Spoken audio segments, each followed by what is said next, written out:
Hey everybody, it's Jason Blaha here, and once again it is time for my client Jordan's vlog. And Jordan, like I said last time I believe, told me he wanted to run conjugate. He told me a few weeks ago, he's like, look, I want to do that also. Your clients are doing it, you're going back to it. I really want to give it a try. And funny enough, I've got 2 more client vlogs coming into the rotation coming up for clients on conjugate. They're just going to be a little longer getting them up. So, because a lot of people were under the impression that a ton of my clients don't still run conjugate. And the reality is they do. They do. Actually, as of right now, because of new clients in the rotation, people who've asked to change, I have 12 clients, maybe more actually, who are on conjugate. And some of them have been on it for years as a client. So we need to be clear on that. A lot of people were thinking, oh, he just puts everyone on like 5-3-1 type training. No, absolutely not. I've done a mix for a long time, for years actually, those 2 types of systems. Jordan got a 185 bench for his training max this week. And what I'm having him do is ramp up to basically a 2 rep max on these max effort days. Right, we do a 2 rep max. His upper body max day is pretty simple. Pretty simple. What are we doing? We hit his max effort lift. We do some pause benching for sets of 10. We do pull-ups, and we do band press downs. Okay, we're keeping it very simple right now. Keeping in mind, we keep his volume somewhat moderate with this stuff because he is an athlete. We do GPP all the time. Notice that box he has? See that plyo box? He's also got a sled. Like, we do all that stuff, right? And then he has practice.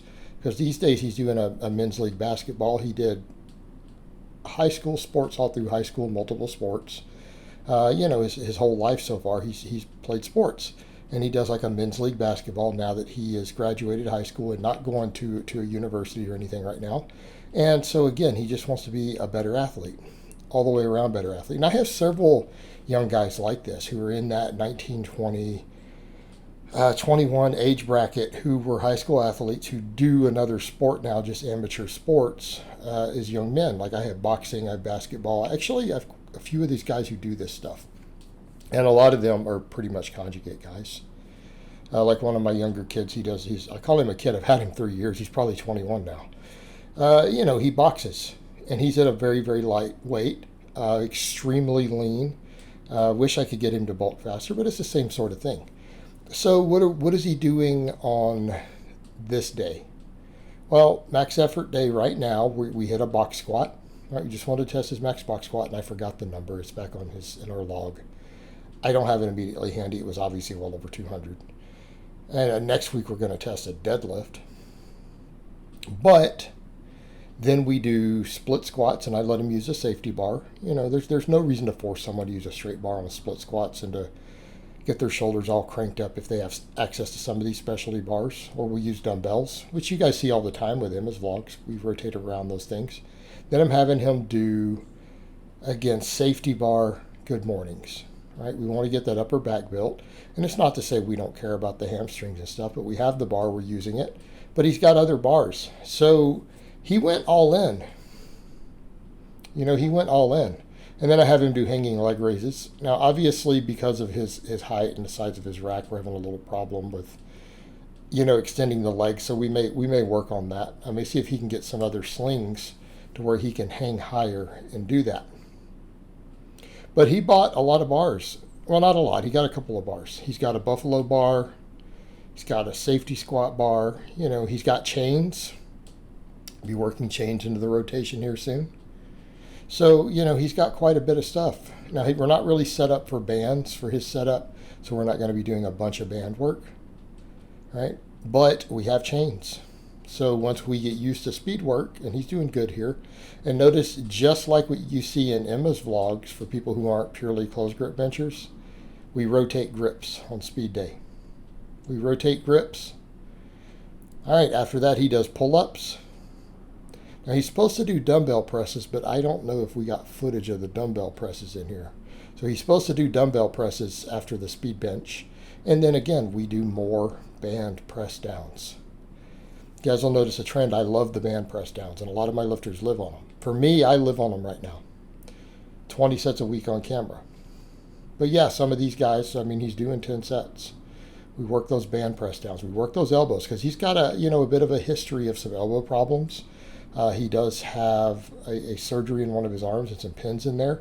So we worry a lot about the tendons and connective tissue, right? There's certain movements he can't really comfortably do. Like these pull-ups we do okay, but like chin-ups have actually become a bit of a problem for him. So on this day, we're supposed to do dumbbell presses, which I'm assuming he did them. I didn't get footage. We do pull-ups. We do pull-ups. And we do band press downs. And we do a lot of those. 5 sets of each of those both of these days. So, we're getting a lot of pulling, a lot of band work for the triceps and for the tendons. All right, speed lower day. We're just doing normal speed squats with the box.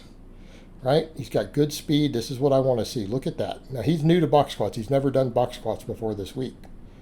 But he's an athlete. We've worked on his posterior chain some, so he takes to them pretty well. Now, I'd like to see him get back a little further, but this is very, very good. Again, it kind of goes to show what happens when you've been an athlete and you've done sports and things. You have better body awareness. So he's taking pretty naturally to the speed boxes. Plus, this kid's explosive. And I think some of the people like Michael, you're going to chime in here and be like, oh, man, this kid's on conjugate now? Yeah, he's on conjugate. And he's got chains. So we're going to see his speed go up, up, up. Like, this kid's going to be explosive. He's already explosive, but between that and the fact that we've got plyo boxes.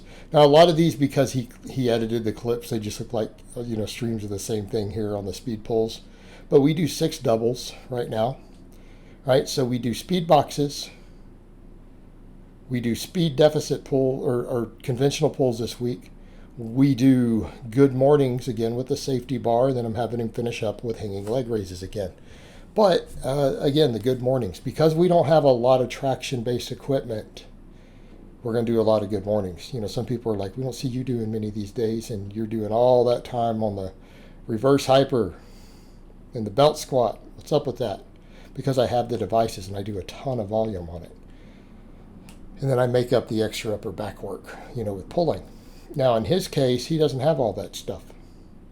So, because of that, we're going to make heavy use of good mornings. And he's not going to be able to handle the same lower body volumes that, say, a lifter like me, who's a very advanced lifter, with access to all this traction-based equipment. The volumes are going to be a little lower.